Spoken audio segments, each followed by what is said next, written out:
नमस्कार साथियों, मैं जितेंद्र कुमार शर्मा कॉन्सेप्ट एप्लीकेशन के डिजिटल प्लेटफॉर्म पर आपका तहे दिल से हार्दिक अभिनंदन करता हूं। दोस्तों, जलवायु की बात चल रही है और जलवायु के अंदर ही मैंने आपको ऋतु वर्गीकरण बताया है, ठीक है। और जब ऋतु वर्गीकरण की बात करें तो राजस्थान को कितनी ऋतुओं में बांटा गया है? 3 ऋतुओं के अंदर ही बांटा गया है, ठीक है। उसमें से एक ऋतु जो है वो हमने पढ़ी है और वो ऋतु कौन सी ऋतु है? ग्रीष्म ऋतु है। कौन सी ऋतु है? ग्रीष्म ऋतु है। तो ग्रीष्म ऋतु हमने इसके अंदर पढ़ ली है। अब गर्मी के बाद में अगली जो ऋतु आएगी वो ऋतु कौन सी आएगी?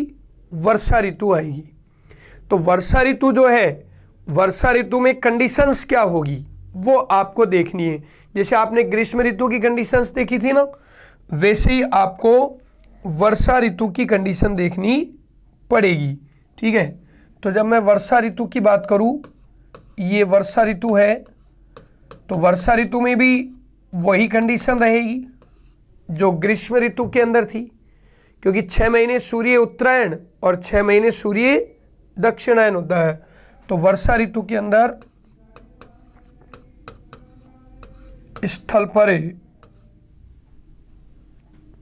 स्थल पर उच्च ताप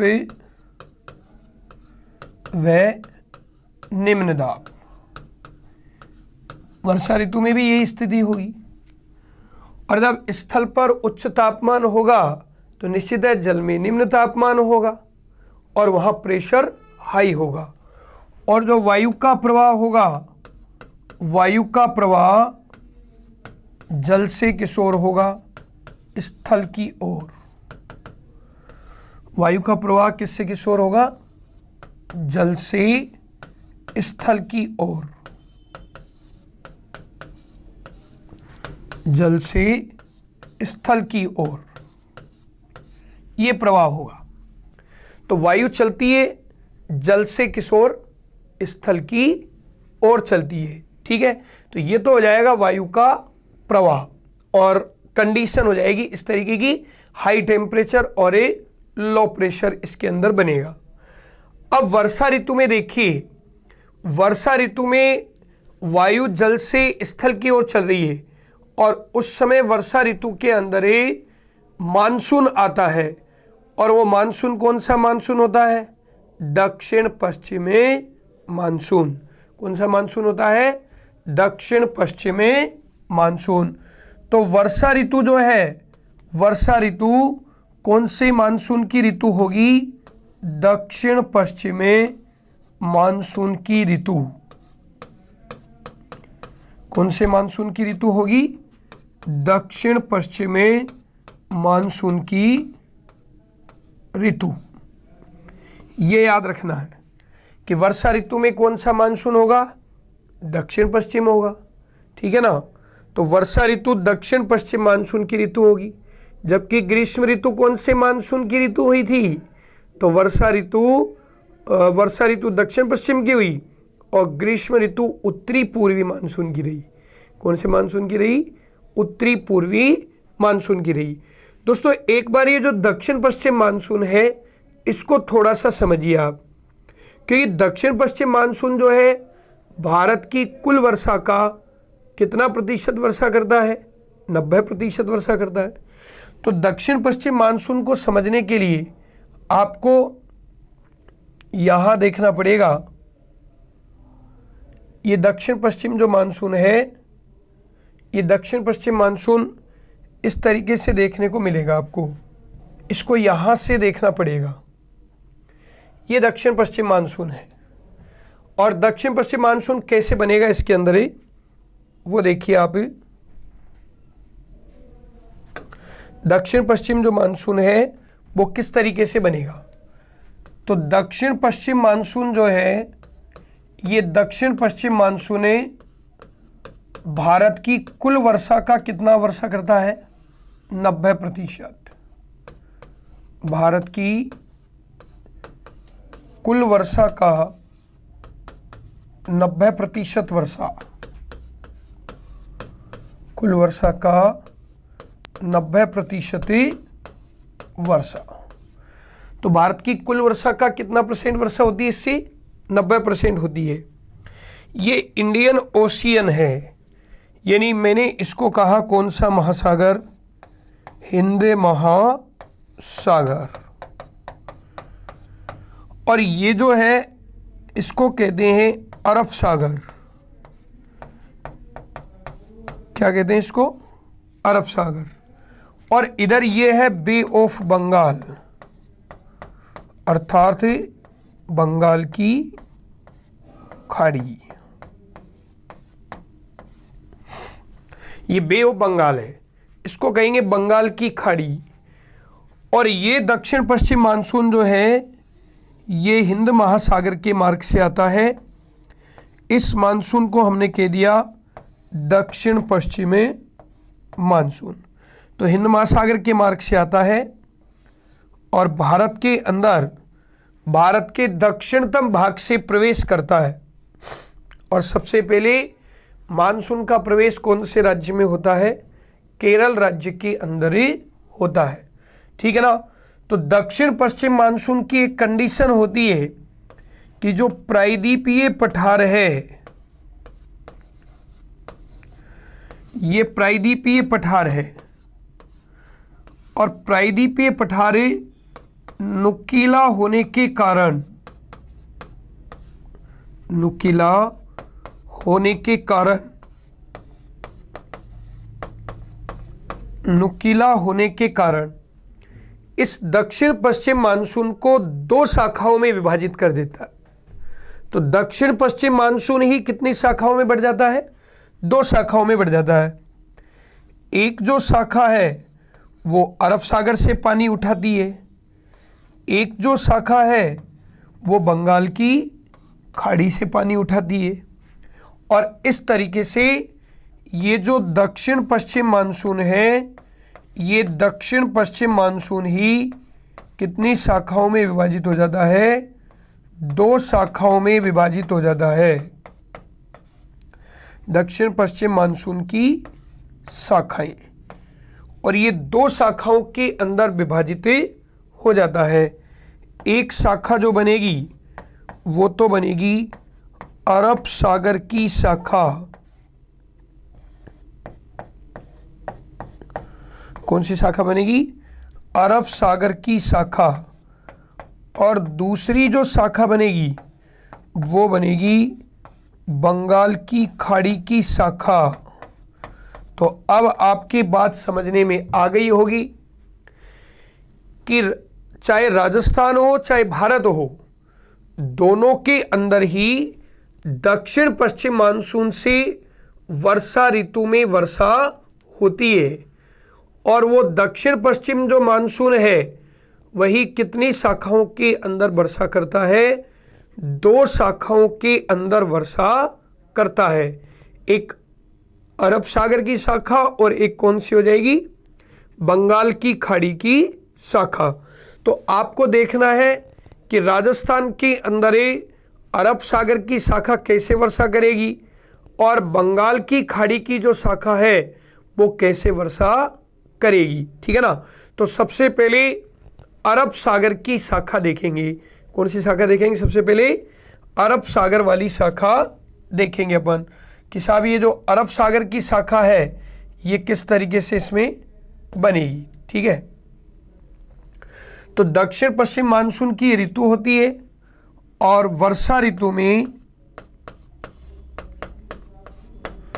वर्षा ऋतु में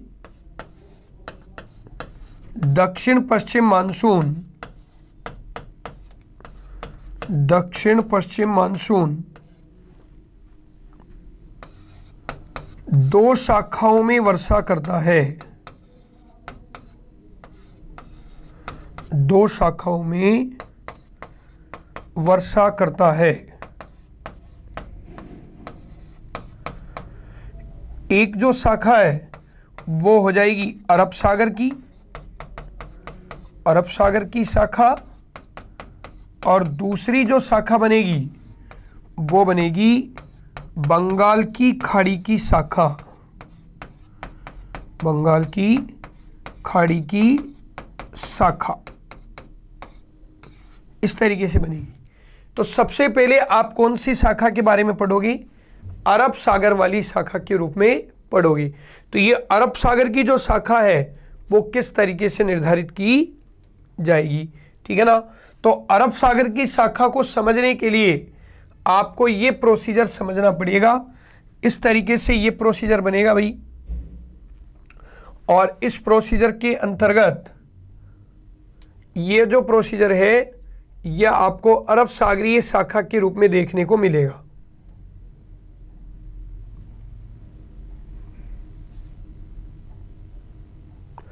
हाँ जी, ये देखिए अरब सागरीय जो शाखा है ये कैसे आएगी। तो राजस्थान के पश्चिम की ओर, तो राजस्थान के पश्चिम की ओर जो है वो कौन सी शाखा हो जाएगी? वो अरब सागरीय शाखा हो जाएगी। तो ये तो दूरी बन जाएगी राजस्थान से किसकी? अरब सागर की। और राजस्थान से अरब सागर लगभग 350 किलोमीटर की दूरी पर है। और ये जो भाग बनेगा, ये भाग बनेगा किसका? बंगाली खाड़ी का। और ये लगभग 1600 से 2900 किलोमीटर दूरी पर है बंगाल की खाड़ी की शाखा। तो देखिए सबसे पहले अरब सागरीय शाखा आएगी, और ये जो अरब सागरीय शाखा है, ये अरब सागरीय शाखा किस तरीके से बनेगी वो आपको देखना है। ये जो है अरब सागरीय शाखा ये किस तरीके से बनेगी वो देखना है। तो जैसे ये तो हो गया अरब सागर, अरब सागर, और ये हो गई बंगाल की खाड़ी। बंगाल की खाड़ी ज़्यादा दूर होगी साहब। तो अरब सागरीय जो शाखा आएगी ये इस तरीके से आती है, और सबसे पहले राजस्थान के कौन से ज़िले में प्रवेश करती है? बांसवाड़ा में। कौन से ज़िले में प्रवेश करती है? बांसवाड़ा में। और बांसवाड़ा में इस शाखा का जो प्रवेश है वो 15 से कितनी जून को हो जाता है? 16 जून को हो जाता है। तो राजस्थान में मानसून का जो आगमन होगा, मानसून का आगमन होगा 15 से 16 जून को, ठीक है। तो 15 से 16 जून को मानसून का क्या होता है? आगमन होता है, ठीक है। और सबसे पहले कौन से जिले में आएगी? बांसवाड़ा के अंदर। लेकिन अरब सागरीय जो शाखा है, ये अरब सागरीय शाखा भारत की कुल वर्षा का, भारत की कुल वर्षा का 65%, कितने प्रतिशत? भारत की कुल वर्षा का 65% जो वर्षा होती है वो अकेली किससे होती है? अरब सागरीय शाखा से ही।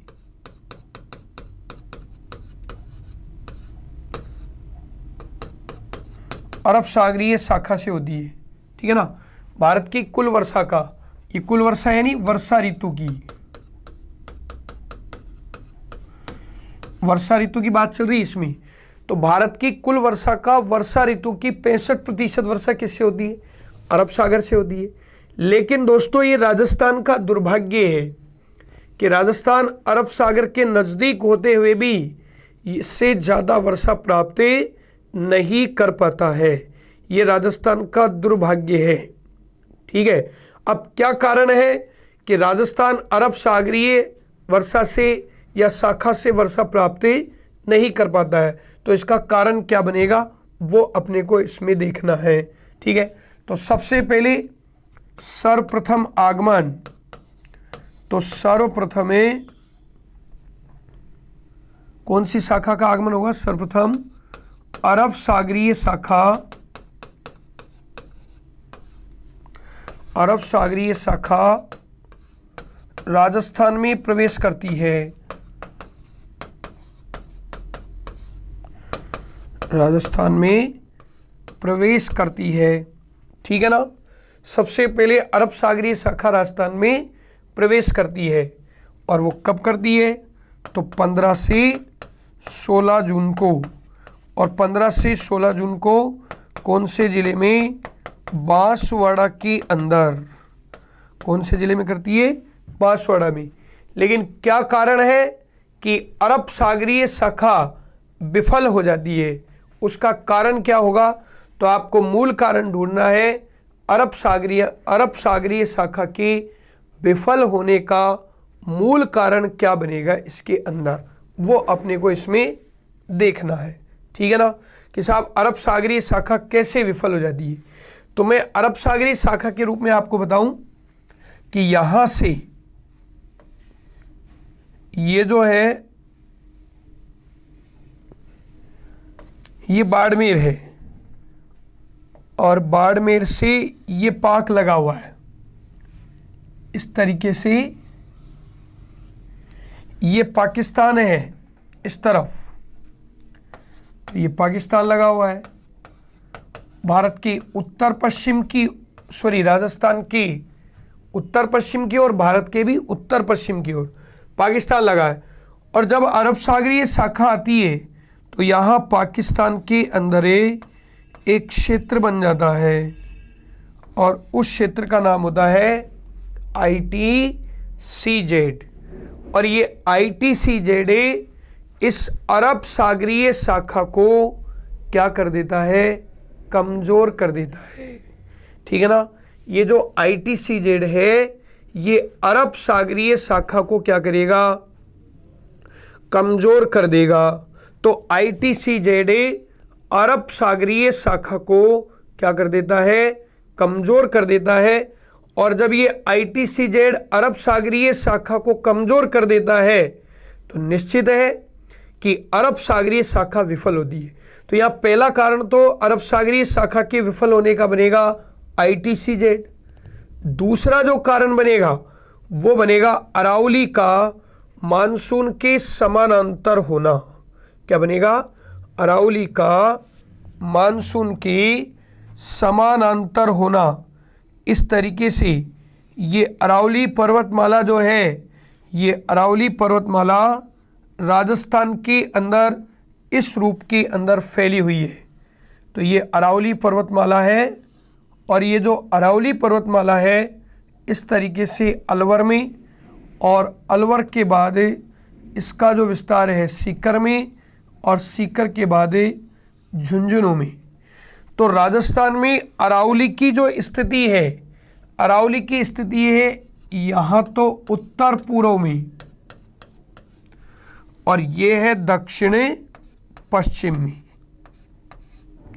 तो राजस्थान में अरावली पर्वतमाला जो है, ये पूरी अरावली पर्वतमाला है साहब, ये पूरी अरावली पर्वतमाला है।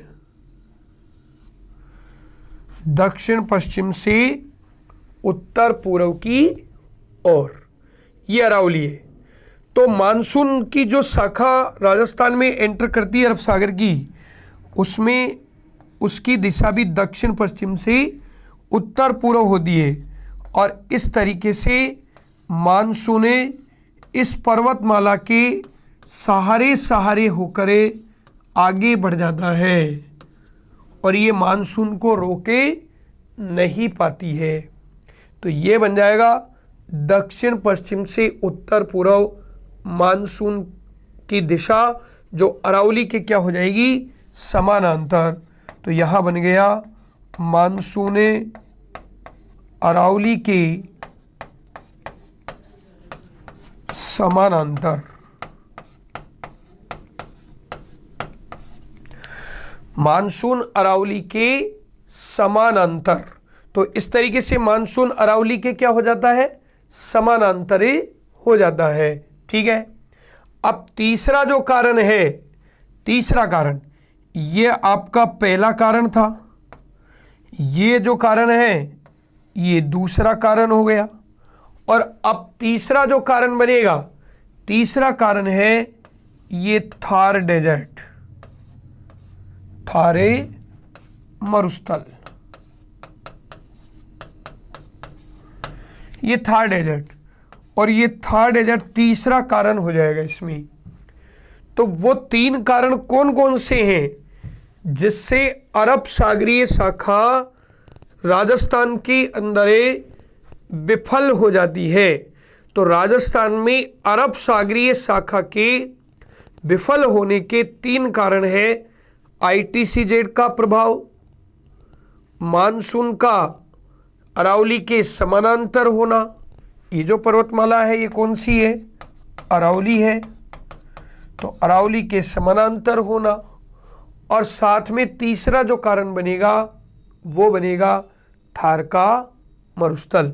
इस तरीके से 3 कारण इसके अंदर बनेंगे, ठीक है। तो ये बात आपके अच्छी तरीके से समझने में आ गई होगी, तो इसको ध्यान से देख लीजिए। एक बार मैप के ऊपर नज़र घुमाइए कि साहब किस तरीके से ये प्रोसीजर होता है, क्या कंडीशन इसके अंदर होती है, ठीक है ना। तो इसको आराम से आप इसमें देख सकते हो। इस तरीके से अरावली और मानसून एक दूसरे के क्या हो जाते हैं? समानांतर। लेकिन सबसे ज़्यादा जो इफेक्टिव कारण होगा वो होगा ITCZ। तो एक एक कारण के बारे में पढ़ते हैं कि ITCZ कैसे प्रभावित करेगा वर्षा को, मानसून अरावली कैसे करेगी, ठीक है ना, और थार का मरुस्थल कैसे इफेक्ट डालेगा। तो देखो दोस्तों, इसमें बात करते हैं ITCZ की। किसकी करते हैं? ITCZ की।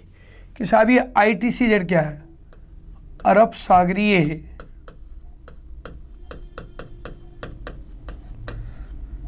शाखा की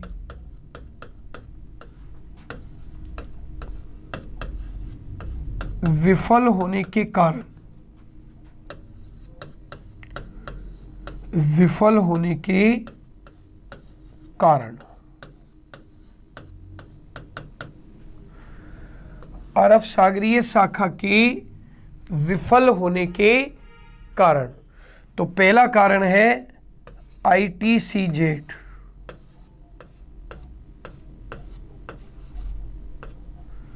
ITCZ। अब ये ITCZ किसे कहते हैं? तो ITCZ कहते हैं इंटर ट्रोपोलॉजिकल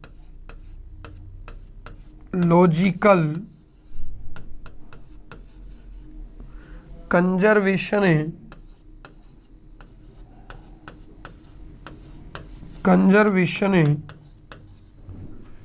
जोन।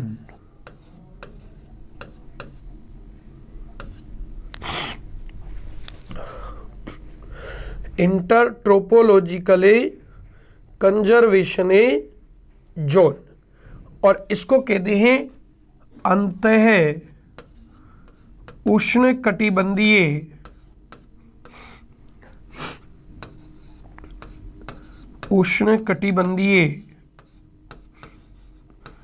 अभिक्षरण क्षेत्र।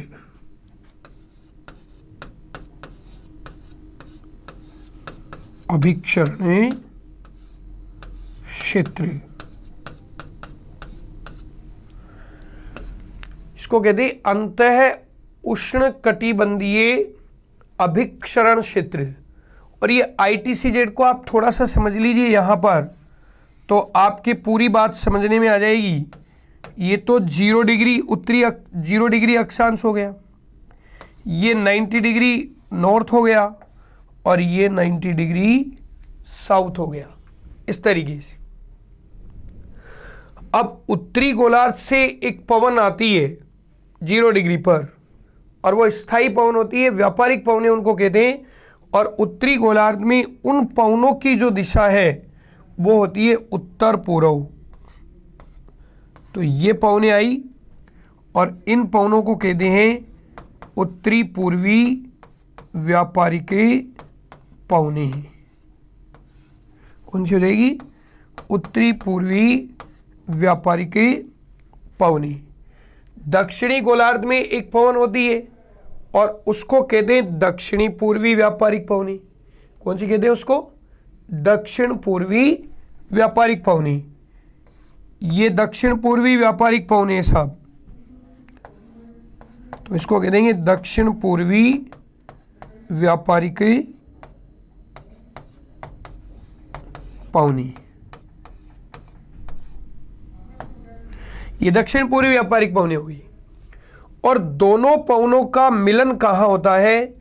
0 डिग्री अक्षांश पर, जिसको कौन सी रेखा कहते हैं? भूमध्य रेखा। अभिक्षरण, अभिक्षण का मतलब होता है मिलना। अभिक्षण का मतलब क्या होता है? मिलना होता है।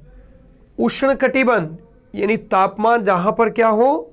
ज्यादा हो, तो ये अभिक्षरण हो गया। और इस तरीके से यहां 0 डिग्री पर एक कंडीशन होती है, हाई टेम्परेचर और लो प्रेशर। इस भूमध्य रेखा पर उच्च तापमान और निम्न दाब की स्थिति होती है। और यहाँ जब पौने मिलेगी, अभिक्षण होगा, टेम्परेचर वैसे ही बहुत ही ज़्यादा है, तो पौने गर्म हो जाएगी और गर्म होकर के हल्की हो जाएगी और हल्की होकर के पौने ऊपर उठेगी। तो यहाँ पर यहाँ से 0 डिग्री से ये ऊपर की ओर ये लो प्रेशर एरिया होता है, निम्न दाब का क्षेत्र ये बनता है। और इस निम्न दाब के क्षेत्र को ही क्या कहते हैं? ITCZ कहते हैं। क्या कहते हैं इसको? ITCZ कहते हैं। ये है। तो भूमध्य रेखीय निम्न दाब का क्षेत्र, उसी को क्या कहा जाएगा? ITCZ कहा जाएगा।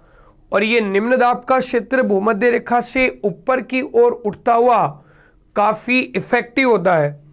तो ये मानसूनी पवनों को क्या करता है? आकर्षित करता है। तो ITCZ की जो प्रवृत्ति होगी, ITCZ की प्रवृत्ति क्या होगी? ITCZ की प्रवृत्ति, और इसकी जो प्रवृत्ति होगी ITCZ की, वो होगी मानसूनी पवनों का आकर्षण। इसको प्रवृत्ति कह दो चाहे प्रकृति कह दो, बात एक ही है। ITCZ की प्रकृति।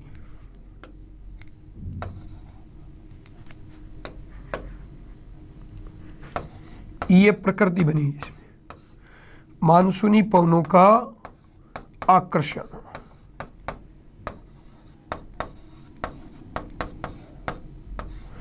तो ये मानसूनी पवनों को क्या करती है?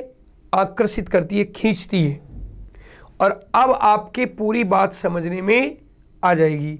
तो ये बात ITCZ की समझने में आई, कैसे ITCZ बनता है। इंटर ट्रोपोलॉजिकल कंजर्वेशन जो जोन है वो किस तरीके से निर्धारित किया जाता है, ठीक है ना। तो इसको आप आराम से इसके अंदर देखिए। अब आप समझोगे कि कैसे ITCZ प्रभावित करेगा, ठीक है, या कैसे ITCZ जो है वो प्रभावित करता है। तो ये ITCZ जब आप देखोगे, जैसे ही अरब सागरीय शाखा आई, तो इस अरब सागरीय शाखा को कौन आकर्षित कर लेगा? ये ITCZ आकर्षित कर लेता है इस तरीके से। और ये अरब सागरीय शाखा को आकर्षित करने के बाद इसको ऊपर की ओर धकेल देता है। और यहाँ से हमारा अरब सागरीय जो मानसून है वो क्या पड़ जाता है?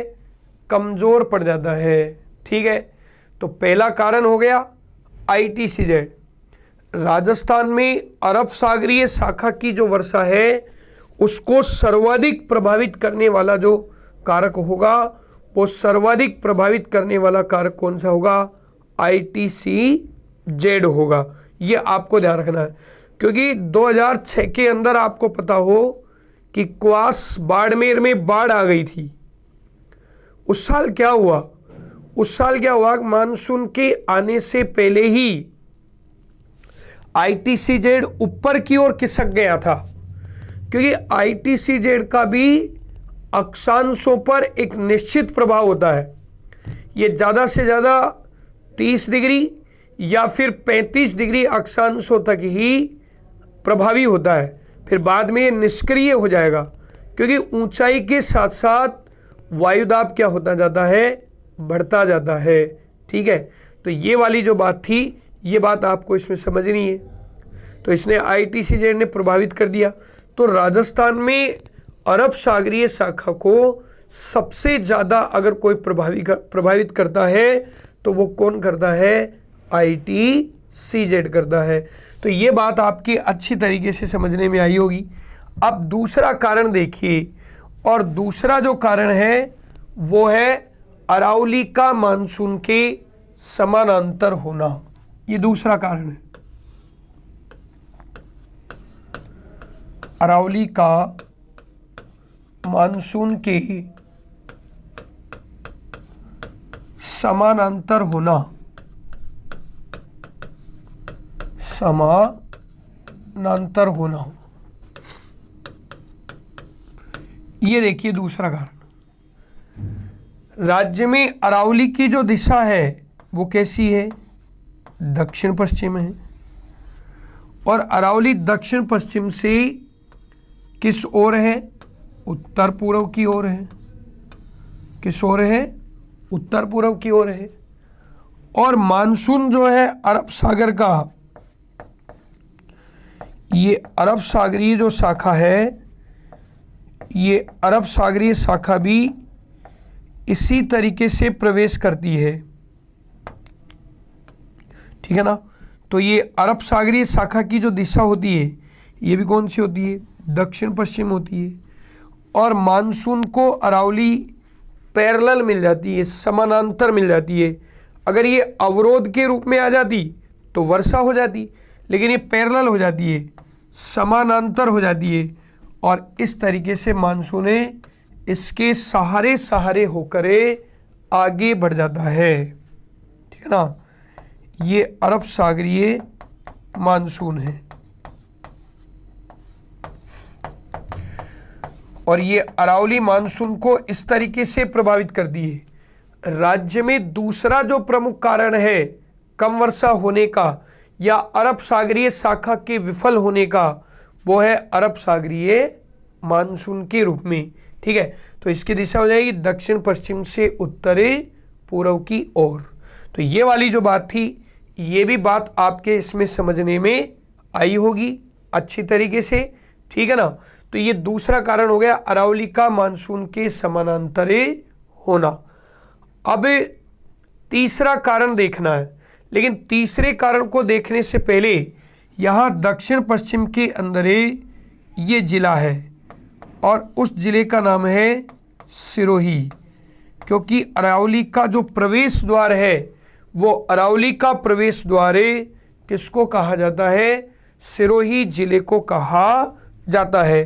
तो आपको पता होना चाहिए कि सिरोही जिले के अंदर एक शहर है और उस शहर का नाम है माउंट आबू। क्या नाम है उसका, माउंट आबू है। और माउंट आबू में एक कंडीशन होती है कि जब अरब सागरीय शाखा जाती है और अरब सागरीय जो शाखा है वो जाएगी तो निश्चित है कि सिरोही का जो माउंट आबू है वो राज्य का सबसे ऊंचा स्थान है, जिसमें गुरु शिखर चोटी भी है, जिसको आबू पर्वत को कर्नल टोड ने हिंदू ओलंपस कहा है। कर्नल टोड ने क्या कहा है, आबू पर्वत को हिंदू ओलंपस कहा है। तो सिरोही में ही वो स्थान है आबू पर्वत का, और आबू पर्वत की ऊंचाई बहुत ही ज़्यादा है। तो आबू पर्वत की ऊंचाई ज़्यादा होने के कारण ये अरब सागरीय मानसूनी जो शाखा है वो इससे क्या हो जाती है, टकरा जाती है।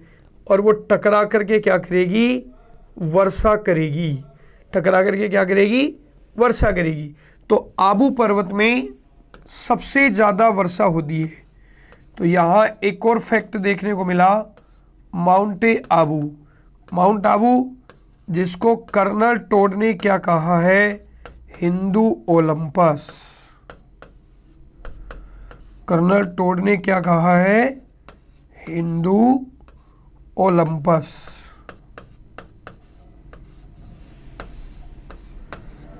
हिंदू ओलंपस कहा है। तो कर्नल टोड ने इसको हिंदू ओलंपस कहा है। और माउंट आबू में सबसे ज़्यादा वर्षा होती है, राज्य का सर्वाधिक वर्षा वाला स्थान, वर्षा वाला स्थान। और यहाँ का वार्षिक वर्षा जो औसत है वो 150 सेंटीमीटर है। वार्षिक वर्षा औसत कितना हो जाएगा? 150 सेंटीमीटर। ये वार्षिक वर्षा का औसत है। औसत वर्षा के दिनों की संख्या, तो औसत वर्षा के दिनों की जो संख्या है, वर्षा के दिनों की संख्या, तो औसत वर्षा के दिनों की जो संख्या बनेगी वो बनेगी 48 बनेगी। औसत वर्षा के दिनों की संख्या कितनी बनेगी? 48 बनेगी। तो औसत वर्षा के दिनों की जो संख्या है वो 48 है। 48 दिन वर्षा होती है इसमें।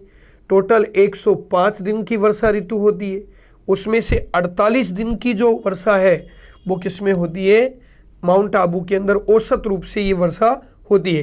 क्योंकि ये जाती जाती जो मानसूनी शाखा है ये किससे टकरा जाती है? आबू पर्वत से टकराती है और वहाँ पर वर्षा कर देती है। ठीक है, तो ये बात भी आपके पूर्ण रूप से समझने में आ गई होगी। ठीक है, अब तीसरा कारण बनेगा और तीसरा कारण जो है वो रहेगा हमारा, उस तीसरे कारण को हम कहेंगे, वो तीसरा कारण हमारा होगा। और वो तीसरा कारण कौन सा हुआ? तो उस तीसरे कारण को हम कहेंगे थार का मरुस्थल। क्या कहेंगे उसको? थार का मरुस्थल। तो थार के मरुस्थल से किस तरीके से अरब सागरीय शाखा प्रभावित होती है वो बात अपने को इसमें करनी है। तो ये तीसरा कारण हो जाएगा। और तीसरा जो कारण है, तीसरा कारण बनेगा थार का मरुस्थल।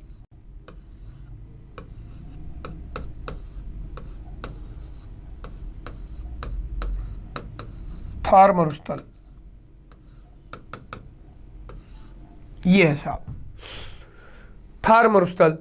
और जब थार मरुस्थल की बात करें कि थार का जो मरुस्थल है वो किस तरीके से बनेगा इसमें, या थार मरुस्थल से किस तरीके से जो है अरब सागरीय शाखा प्रभावी होगी, तो मरुस्थल जो होते हैं वो वनस्पति विहीन क्षेत्र होते हैं।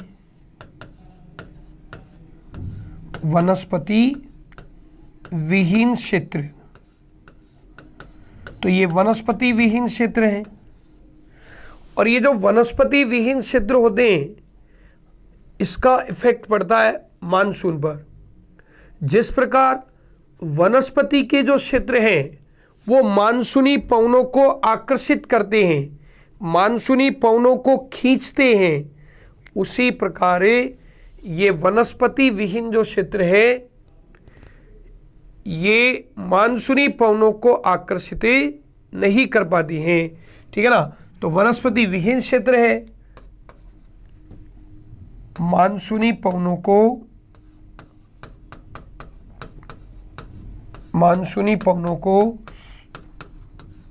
आकर्षित नहीं कर पाती हैं, मानसूनी पवनों को आकर्षित नहीं कर पाती हैं।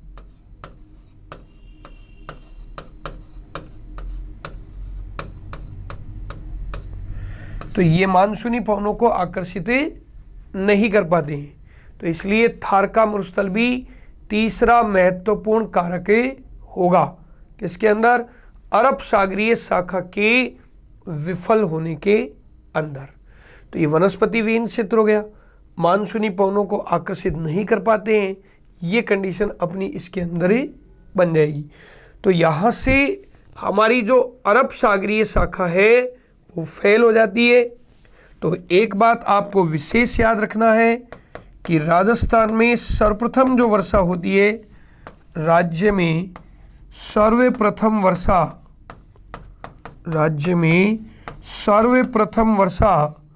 तो राज्य में सर्वप्रथम जो वर्षा होती है वो किससे होती है? अरब सागरीय शाखा से। राज्य में सर्वप्रथम वर्षा अरब सागरीय शाखा से होती है। अरब सागरीय शाखा से होती है। तो राज्य में सर्वप्रथम जो वर्षा है वो अरब सागरीय शाखा से होती है, लेकिन ये शाखा राजस्थान में प्रभावी नहीं हो पाती है।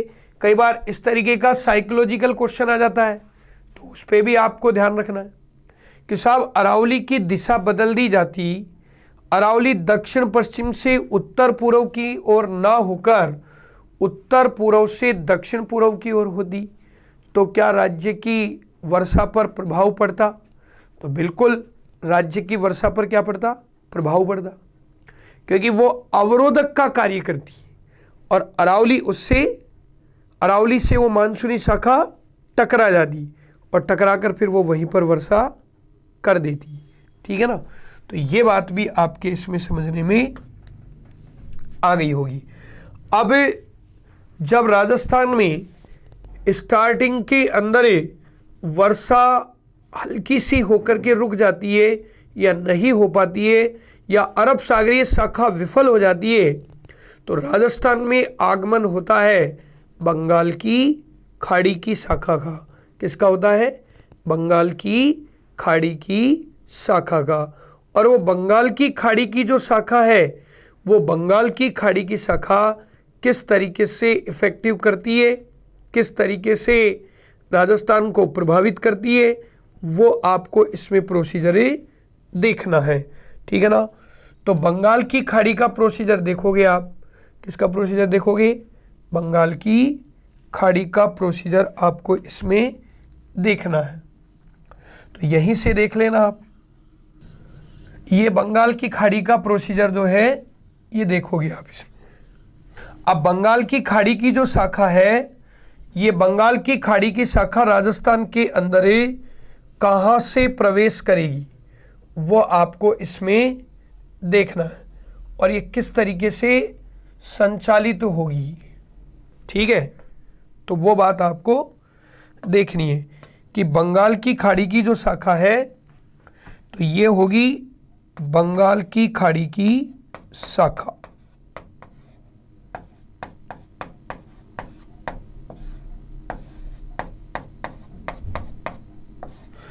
ये शाखा इस तरीके से आएगी।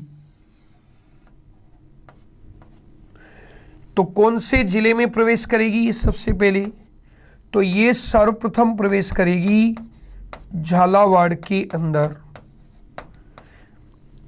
और फिर झालावाड़ में प्रवेश करने के बाद एक शाखा इसकी बांसवाड़ा की तरफ जाएगी। किसकी तरफ जाएगी? बांसवाड़ा की तरफ जाएगी।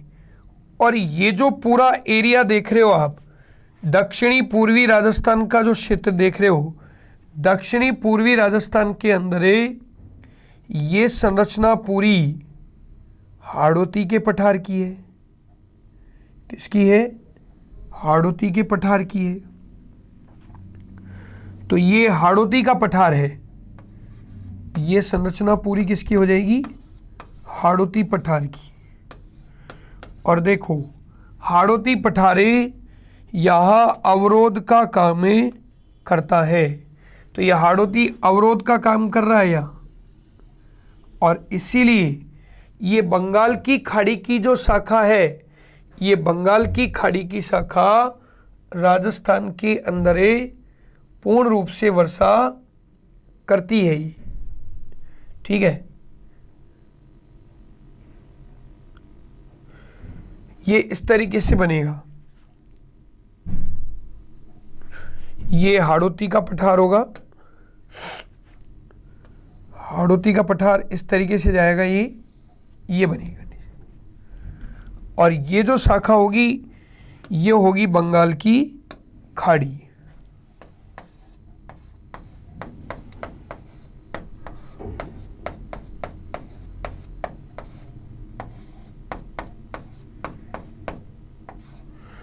ये वाली, ये बंगाल की खाड़ी आएगी, इस तरीके से झालावाड़ के अंदर प्रवेश करेगी हाड़ौती के पठार से टकराएगी और हाड़ौती के पठार से टकराकर यहीं पर ये वर्षा होगी।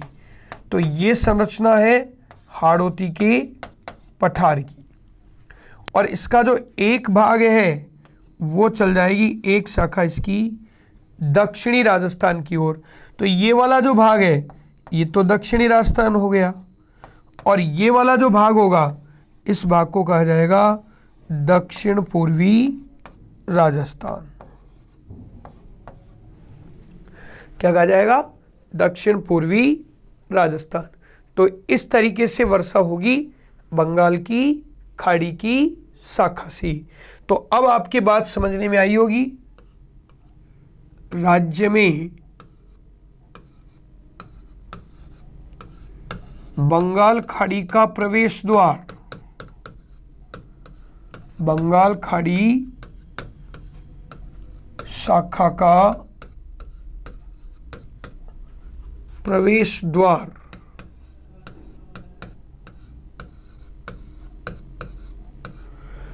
तो बंगाल की खाड़ी की शाखा का जो प्रवेश द्वार है वो प्रवेश द्वार किसको कहा जाता है? झालावाड़ को। किसको कहा जाएगा? झालावाड़ को कहा जाएगा। राजस्थान में बंगाल की खाड़ी की जो शाखा है वो झालावाड़ के अंदर प्रवेश करती है, और राज्य में सर्वाधिक वर्षा, राज्य में सर्वाधिक वर्षा वाली शाखा, तो राज्य में सर्वाधिक वर्षा वाली जो शाखा है वो सर्वाधिक वर्षा वाली शाखा भी कौन सी है? बंगाल की खाड़ी की शाखा है। सबसे ज़्यादा वर्षा करती है राजस्थान के अंदर बंगाल की खाड़ी की शाखा। राजस्थान में सर्वाधिक वर्षा, तो राजस्थान में सर्वाधिक जो वर्षा होगी वो सर्वाधिक वर्षा कौन से भाग के अंदर होगी? दक्षिण पूर्वी राजस्थान में। कौन से राजस्थान में होगी? दक्षिण पूर्वी राजस्थान में। तो दक्षिण पूर्वी राजस्थान और साथ में बनेगा दक्षिण राजस्थान। दक्षिण राजस्थान सबसे कम वर्षा, तो राज्य में सबसे कम वर्षा होगी, राज्य में सबसे कम वर्षा, तो सबसे कम वर्षा होगी पश्चिमी राजस्थान में। कौन से राजस्थान में हो जाएगी? पश्चिमी राजस्थान में। कई बार इस तरीके का क्वेश्चन आता है दोस्तों इसके अंदर कि राज्य में वर्षा की जो कमी है वो होती जाती है, या राजस्थान में वर्षा की कमी होती जाएगी। तो राजस्थान में वर्षा की जो कमी है वो किस दिशा से किस दिशा की ओर कमी होती जाएगी? तो आप इसको दक्षिण पूर्व से लोगे, फिर पूर्व, फिर उत्तर पूर्व, फिर उत्तर, और फिर आ जाएगी उत्तर पश्चिम, और लास्ट में जाएगी पश्चिमी राजस्थान। ठीक है ना? अगर आपसे पूछा जाए कि वर्षा की मात्रा में वृद्धि होती जाती है, तो वर्षा की मात्रा में वृद्धि होती जाएगी पश्चिमी, फिर उत्तर पश्चिमी, फिर उत्तरी, उत्तरी पूर्वी, पूर्वी, और दक्षिणी पूर्वी राजस्थान। इस तरीके का जो क्वेश्चन है, इस तरीके का क्वेश्चन भी परीक्षा के अंदर पूछा जाता है। तो आपको इस क्वेश्चन के ऊपर भी ध्यान रखना है और उसका आंसर आपको सही करना है। अब राज्य में सबसे कम वर्षा पश्चिमी राजस्थान में, सर्वाधिक वर्षा दक्षिण पूर्वी राजस्थान में। सर्वाधिक वर्षा वाला जिला,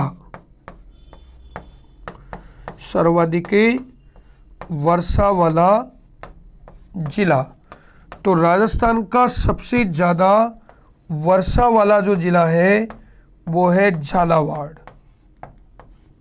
कौन सा है? झालावाड़ है। और झालावाड़ का वार्षिक वर्षा औसत जब देखोगे आप, वार्षिक वर्षा औसत जब देखोगे तो वो बन जाएगा 110 सेंटीमीटर। झालावाड़ का वार्षिक वर्षा औसत कितना होता है? 110 सेंटीमीटर होता है। औसत वर्षा के दिनों की संख्या, औसत वर्षा के दिनों की संख्या। तो ये औसत वर्षा के जो दिन होते हैं इसमें वो 40 होते हैं, 40। तो औसत वर्षा के दिनों की जो संख्या बन जाएगी झालावाड़ में, वो कितने दिन बनेंगे? 40 दिन इसमें बनेंगे। तो सबसे ज़्यादा जो वार्षिक वर्षा का औसत है या सर्वाधिक वर्षा वाला जो जिला है वो कौन सा हो जाएगा? झालावाड़। और जब झालावाड़ में वर्षा सबसे ज़्यादा होगी तो सर्वाधिक आर्द्रता वाला जिला, सर्वाधिक आर्द्रता वाला जिला। और ये सर्वाधिक आर्द्रता वाला जो जिला है, ये सर्वाधिक आर्द्रता वाला जिला भी कौन सा होगा? बांसवाड़ा हो जाएगा। कौन सा हो जाएगा? बांसवाड़ा हो जाएगा। तो सर्वाधिक वर्षा वाला जो जिला है वो झालावाड़ होता है। सर्वाधिक वर्षा में आर्द्रता जो होती है वो भी किसके अंदर होती है? झालावाड़ के अंदर होती है। ठीक है ना। सर्वाधिक आर्द्रता वाला जो जिला है वो भी कौन सा हो जाएगा? झालावाड़ हो जाएगा, झालावाड़। दूसरा सर्वाधिक वर्षा वाला जिला, तो दूसरा सर्वाधिक वर्षा वाला जिला देखिए, इसके अंदर आप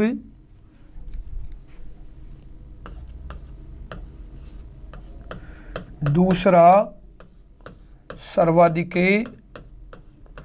वर्षा वाला जिला, तो दूसरा सर्वाधिक वर्षा वाला जो जिला है वो है बांसवाड़ा। कौन सा है? बांसवाड़ा। और बांसवाड़ा में वार्षिक वर्षा का जो औसत है वो वार्षिक वर्षा का औसत कितना होता है? 90 सेंटीमीटर। वार्षिक वर्षा का जो औसत है वो कितना होता है? 90 सेंटीमीटर होता है। तो दूसरा सर्वाधिक वर्षा वाला जिला कौन सा हो जाएगा? बांसवाड़ा हो जाएगा, जो 90 सेंटीमीटर के रूप में सबसे ज़्यादा दूसरा वर्षा प्राप्त करता है। अच्छा, इसमें औसत दिनों की संख्या कितनी होगी? औसत दिनों की संख्या, तो औसत दिनों की संख्या कितनी हो जाएगी इसके अंदर? तो इसमें औसत दिनों की संख्या होगी 38, 38। कितनी हो जाएगी? 38 हो जाएगी, 38 हो जाएगी। तो औसत दिनों की जो संख्या होती है वो होती है इसमें 38, 38 दिन। सर्वाधिक आर्द्र स्थान, सर्वाधिक आर्द्र स्थान, तो सर्वाधिक आर्द्र स्थान जो है वो बनेगा माउंट आबू सिरोही। कौन सा बनेगा? माउंट आबू सिरोही बनेगा। ठीक है ना। तो माउंट आबू सिरोही सर्वाधिक आर्द्र स्थान होगा, सबसे ज़्यादा आर्द्रता रहेगी। ठीक है। और अगर अगली बात करें सबसे शुष्क स्थान, सबसे शुष्क स्थान, तो राजस्थान का सबसे शुष्क स्थान जो होगा वो फलोदी जोधपुर होगा। फलोदी क्या होगा? जोधपुर। ये राजस्थान का सबसे शुष्कतम स्थान है, फलोदी जोधपुर। राज्य का सबसे कम वर्षा वाला, राज्य का सबसे कम वर्षा वाला जिला, कम वर्षा वाला जिला, और राजस्थान का सबसे कम वर्षा वाला जो जिला है वो है कौन सा? जैसलमेर। कौन सा है? जैसलमेर है। और जैसलमेर में जो वर्षा होती है वो 10 सेंटीमीटर लगभग औसत रूप में वर्षा के दिनों की जो संख्या होती है। ठीक है ना। अगर मैं जैसलमेर के वार्षिक वर्षा औसत की बात करूं तो जैसलमेर का जो वार्षिक वर्षा औसत है वो लगभग 10 सेंटीमीटर के अबोव होता है। ठीक है। पूर्ण रूप से अगर मैं इसमें बात करूं, ये इसमें औसत दिनों की संख्या कितनी होती है, तो औसत दिनों की जो संख्या होती है वो होती है 5। वर्षा के दिनों की, वर्षा के औसत दिनों की संख्या, वर्षा के औसत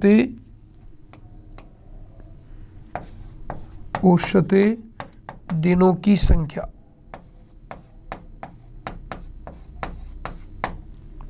दिनों की संख्या, और ये कितनी होती है 5 दिन।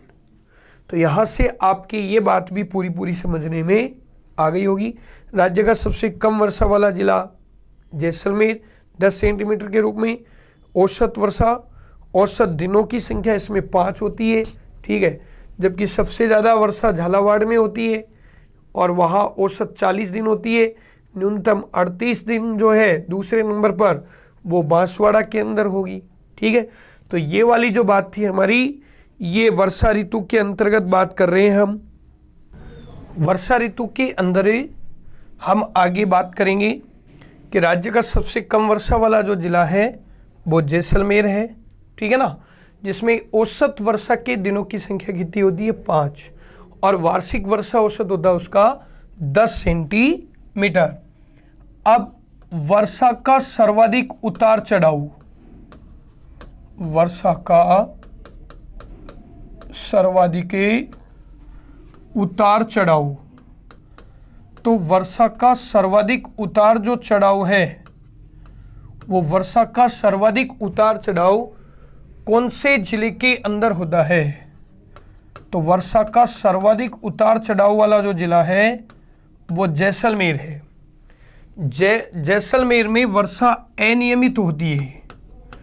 वर्षा कैसी होती है इसमें, अनियमित होती है, तो वर्षा इसमें अनियमित होगी।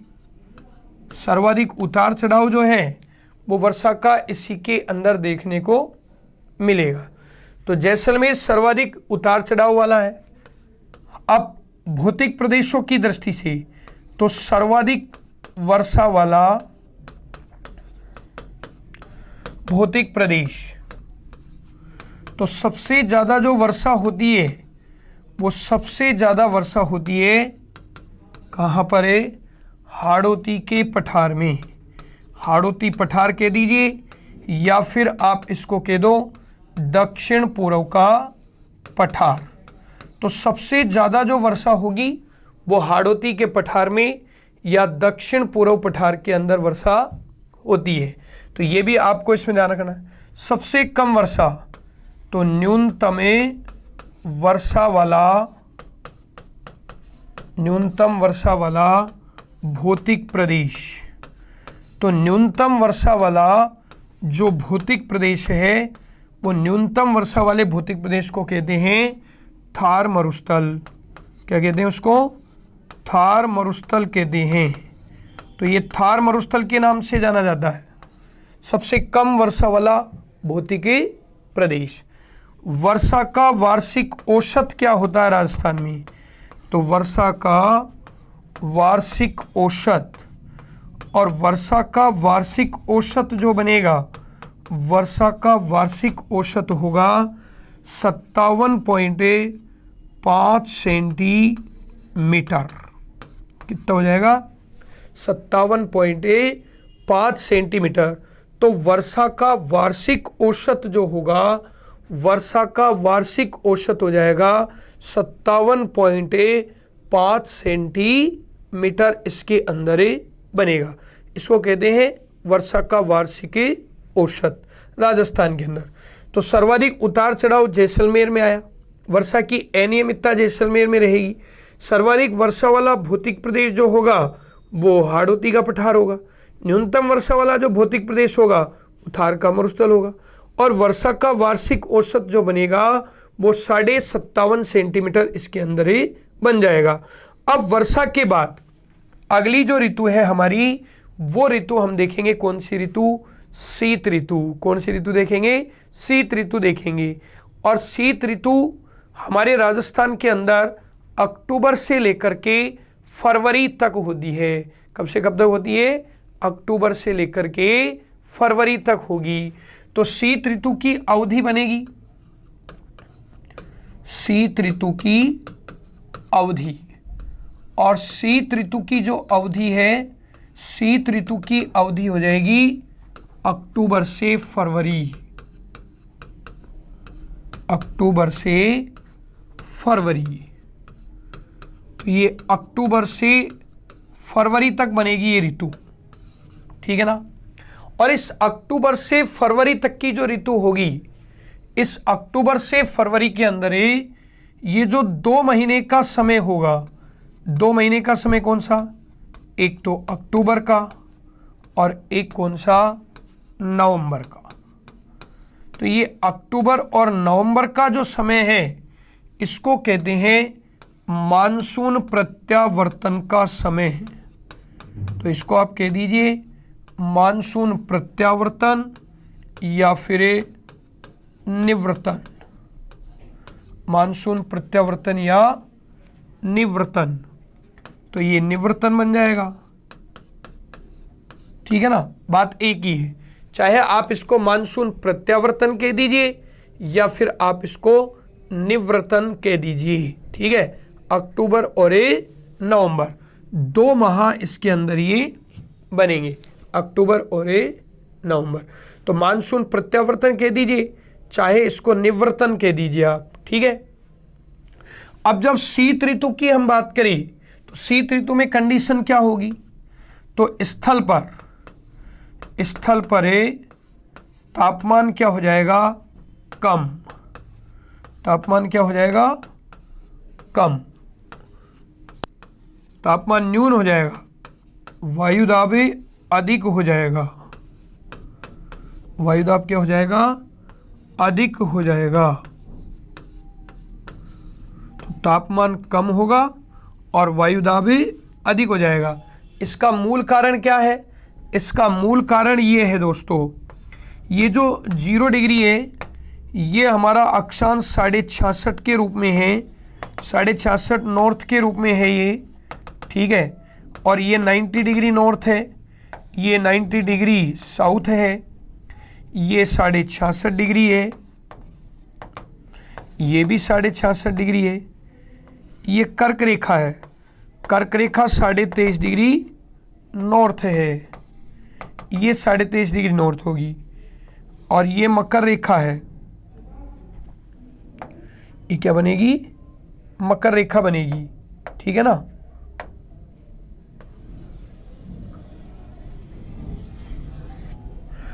ये मकर रेखा बनेगी,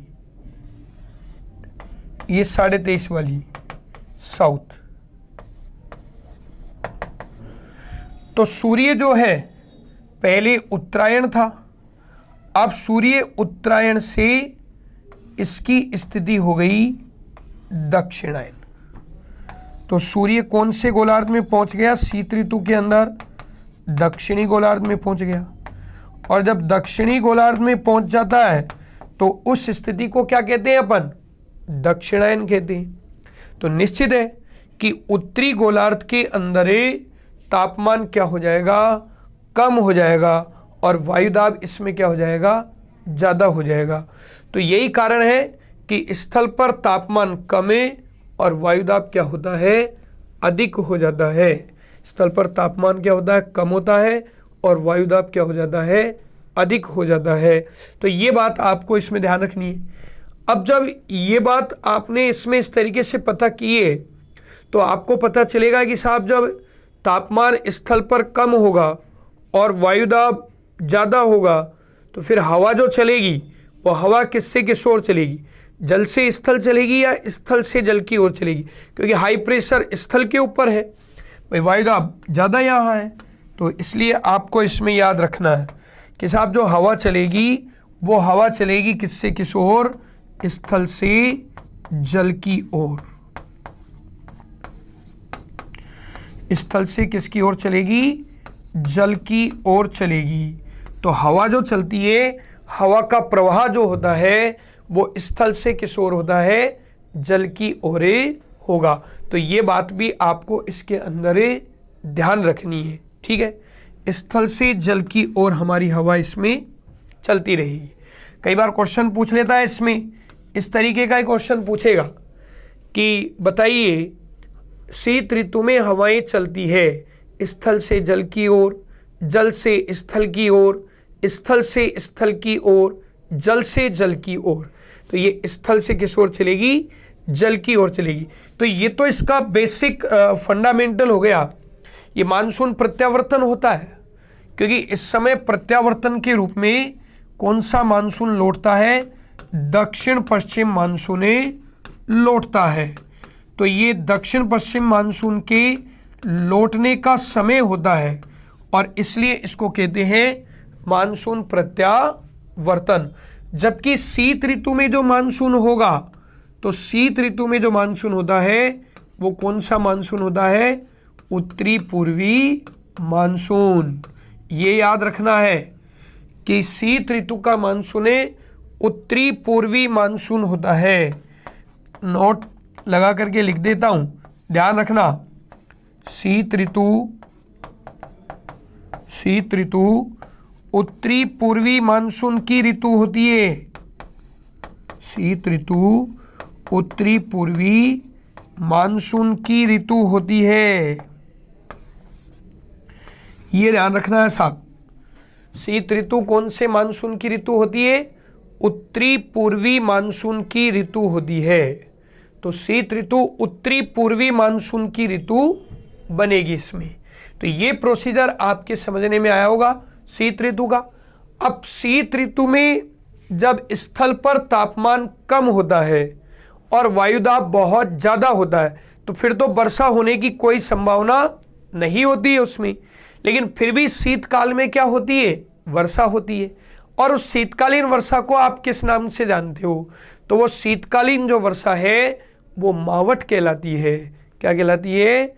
मावठ कहलाती है। तो देखिए मावठ का प्रोसीजर क्या है इसमें। यहाँ हमारा जो बिंदु चलेगा वो चलेगा शीतकालीन वर्षा। शीतकालीन वर्षा। और ये जो शीतकालीन वर्षा है, इस शीतकालीन वर्षा को किस नाम से जाना जाएगा?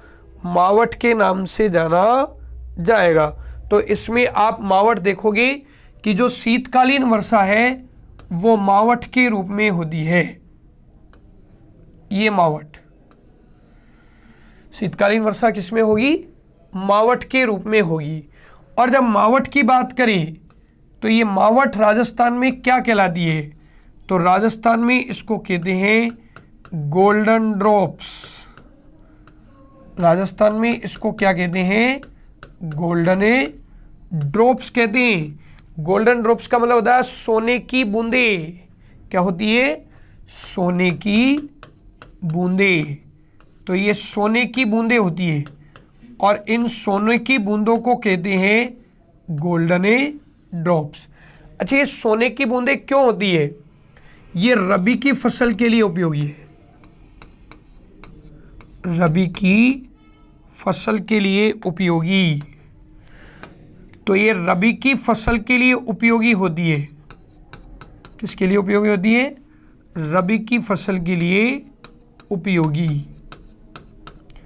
तो ये रबी की फसल के लिए उपयोगी होती है और रबी की फसल के लिए उपयोगी होने के कारण इसको राजस्थान का किसान गोल्डन ड्रॉप्स कहता है। सोने की बूंदे इसको कहता है क्योंकि रबी के अंदर गेहूं की फसल होती है और अगर मावठ हो जाती है तो समझ लीजिए गेहूं में उस वर्ष पानी देने की आवश्यकता कम पड़ती है। राजस्थान सूखा प्रदेश है, इसमें पानी की वैसे ही कमी होती है। तो इसलिए रबी की फसल के लिए उपयोगी होती है और रबी की फसल के लिए उपयोगी होगी कौन सी? मावठ उपयोगी हो जाएगी। तो राजस्थान के किसान के लिए तो वो एक सोने की बूंदी होती है, गोल्डन ड्रॉप्स ही वो कहलाती है क्योंकि उस वर्ष रबी की फसल बहुत ही अच्छी होती है। अब लेकिन इसका प्रोसीजर क्या है? मावठ किस तरीके से होती है और किस तरीके से मावठ का आगमन होता है? तो यहाँ से आपको एक डायग्राम देखना पड़ेगा। ये जो डायग्राम है, ये डायग्राम से आप पूरी बात को इसको ढंग से समझोगे। तो यहाँ से ये एक महाद्वीप है और इस महाद्वीप का नाम है अफ्रीका महाद्वीप। कौन सा महाद्वीप है? अफ्रीका महाद्वीप है ये। तो ये अफ्रीका महाद्वीप हो गया, तो ये तो अफ्रीका महाद्वीप हो गया, ठीक है, अफ्रीका। और इस अफ्रीका के इस भाग में यहाँ एक सागर है ये, और इस सागर को कहते हैं भूमध्य सागर। कौन सा सी कहते हैं इसको? मेडिटेरियन सी, भूमध्य सागर इसको कहा जाता है। और यहाँ पर ये जो स्थलाकृति है, ये स्थलाकृति हमारे भारत की स्थलाकृति है। दक्षिण एशिया के अंदर भारत इस तरीके से बना हुआ है, ये दक्षिण एशिया का भाग है। और दक्षिण एशिया के अंदर कौन आता है? भारत आता है। तो ये दक्षिण एशिया का भाग बन जाएगा। और दक्षिण एशिया में ये जो देश है, इस देश को कहते हैं इंडिया। अब भारत की स्थिति क्या है शीत ऋतु में? तो इसमें लो टेम्परेचर है, और जहाँ टेम्परेचर लो होता है वहाँ प्रेशर क्या हो जाता है? हाई हो जाता है। तो लो टेम्परेचर पर हाई प्रेशर की कंडीशन आपको इसमें देखने को मिलेगी भारत के अंदर, ठीक है ना। अब देखिए क्या कारण है कि यहाँ भारत के अंदर ये भूमध्य सागरीय चक्रवात आते हैं, और इन भूमध्य सागरीय चक्रवातों को पश्चिमी विक्षोभ के नाम से जाना जाता है। तो ये जो चक्रवात बना, ये निम्न दाब का क्षेत्र होता है, और इस चक्रवात को कहा जाएगा भूमध्य सागरीय चक्रवात।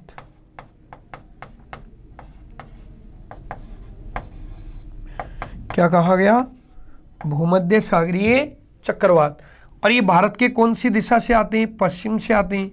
तो इसलिए इनको कौन सा विक्षोभ भी कहते हैं? पश्चिमी विक्षोभ भी कहते हैं। क्या कहते हैं इनको? पश्चिमी विक्षोभ। तो पश्चिमी विक्षोभ हो गया। तो चाहे भूमध्य सागरीय चक्रवात कह दीजिए, और चाहे इनको कह दीजिए पश्चिमी विक्षोभ। तो ये पश्चिमी विक्षोभ इस तरीके से इसमें बनेंगे। तो भूमध्य सागरीय चक्रवात या फिर पश्चिमी विक्षोभ। अच्छा, इनके आकर्षण का मूल कारण क्या हुआ? तो इनके आकर्षण का जो मूल कारण है, इनके आकर्षण का मूल कारण होता है यहाँ पश्चिमी भाग पर चलने वाली वो पवनें, और इन पवनों को कहते हैं जेट स्ट्रीम। कौन सी पवनें चलती है? जेट स्ट्रीम की पवनें। और ये जेट स्ट्रीम की पवनें ही इन भूमध्य सागरीय चक्रवातों को क्या करती है? आकर्षित करती है, ठीक है। तो एक बार समझिए कि साहब जेट स्ट्रीम क्या है, जेट स्ट्रीम क्या है। तो यहां जेट स्ट्रीम के बारे में समझिए। जेट स्ट्रीम, और जब जेट स्ट्रीम के बारे में समझोगे तो जेट स्ट्रीम के बारे में बताऊं आपको, क्षोभ मंडल में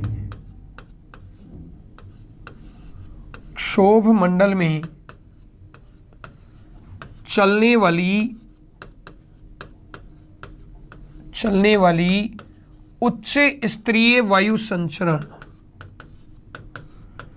उच्च स्तरीय वायु संचरण, ठीक है ना। तो क्षोभ मंडल में चलने वाली इस उच्च स्तरीय वायु संचरण को क्या कहते हैं? जेट स्ट्रीम कहते हैं। तो क्षोभ मंडल में चलने वाली ये एक उच्च स्तरीय वायु संचरण है जिसको जेट स्ट्रीम कहते हैं। और ये क्षोभ मंडल में चलने वाली जो उच्च स्तरीय वायु संचरण है, ये क्षोभ मंडल में लगभग 8 किलोमीटर से 16 किलोमीटर के मध्य चलती है,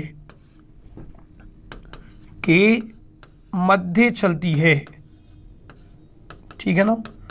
8 से 16 किलोमीटर के मध्य चलती है।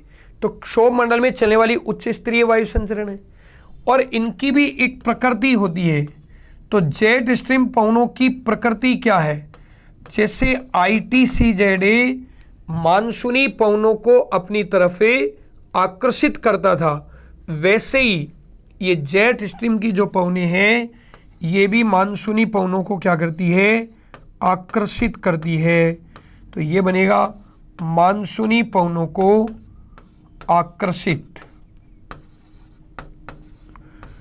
आकर्षित करना। तो ये मानसूनी पवनों को क्या करेगी, आकर्षित करेगी। तो जेट स्ट्रीम की जो पवनें हैं ये मानसूनी पवनों को क्या करती है, आकर्षित करती है।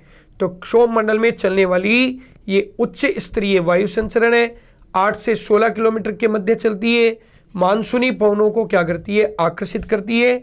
और शीत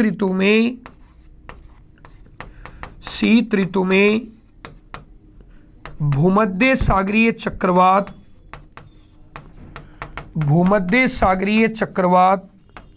या पश्चिमी विक्षोभ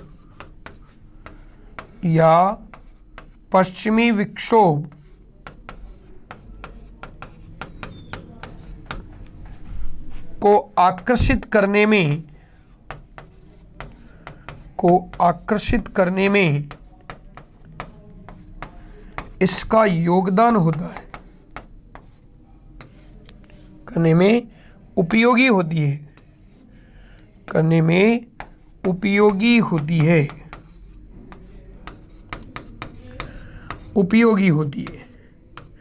तो ये बात भी आपके समझने में आई होगी कि शीत ऋतु में भूमध्य सागरीय जो चक्रवात है या पश्चिमी विक्षोभ जो है उनको आकर्षित करने में कौन उपयोगी होती है, ये जेट स्ट्रीम की पवनें होती है।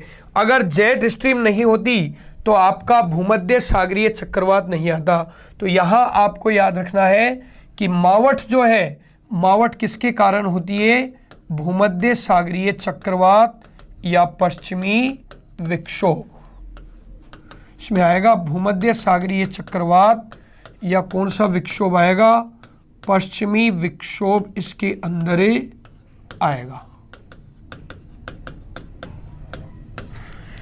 तो मावठ जिन चक्रवातों से होगी तो वो उस चक्रवात को कहोगे भूमध्य सागरीय चक्रवात या पश्चिमी विक्षोभ।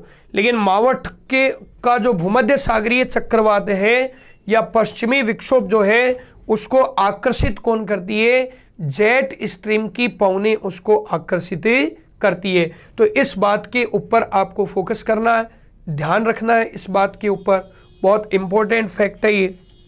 अब एक चीज आपको देखनी है, जो क्वेश्चन परीक्षाओं के अंदर बहुत ज्यादा आता है, परीक्षाओं में वो जो क्वेश्चन है वो क्वेश्चन सबसे ज्यादा आता है कि ये जो शीत ऋतु है, ये शीत ऋतु कौन से मानसून की ऋतु होती है, शीत ऋतु। तो शीत ऋतु कौन से मानसून की ऋतु होती है, इसमें उत्तरी पूर्वी मानसून होता है। कौन से मानसून की होती है भाई, जब मानसून की बात की जाएगी तो मानसून भारत में दो ही होंगे, या तो दक्षिण पश्चिम मानसून और या फिर उत्तरी पूर्वी मानसून, ठीक है ना। तो शीत ऋतु जो है वो उत्तरी पूर्वी मानसून की ऋतु होती है, जबकि इसमें जो मावठ होती है, मावठ भूमध्य सागरीय चक्रवातों से होती है। मावठ किससे होती है, भूमध्य सागरीय चक्रवातों से होती है, या फिर आप उसको क्या कहोगे, पश्चिमी विक्षोभ कहोगे, ठीक है। तो उसको पश्चिमी विक्षोभ कह दोगे। लेकिन अगर आपसे पूछ लिया जाए कि शीत ऋतु में होने वाली मावठ किस मानसून से होती है, तो फिर आपको उसमें भूमध्य सागरीय चक्रवात या पश्चिमी विक्षोभ आंसर नहीं करना है। अगर वो मानसून पूछ रहा है, शीतकालीन वर्षा का मानसून पूछ रहा है, तो शीतकालीन वर्षा का मानसून कौन सा हो जाएगा, उत्तरी पूर्वी मानसून हो जाएगा। तो ये बात आप विशेष ध्यान रखना, बहुत ज़्यादा इसका क्वेश्चन आता है, ठीक है ना। ये एक विशेष फैक्ट है पूरा और इस पे आपको गौर करना है। शीतकालीन वर्षा,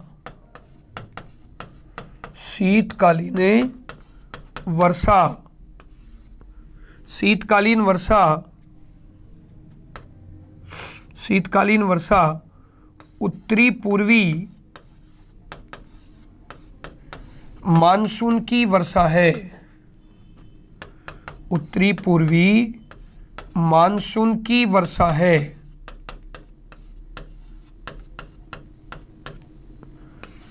शीतकालीन वर्षा कौन से मानसून की वर्षा होगी? उत्तरी पूर्वी मानसून की वर्षा होगी। ये बात आपको इसके अंदर विशेष ध्यान रखनी है।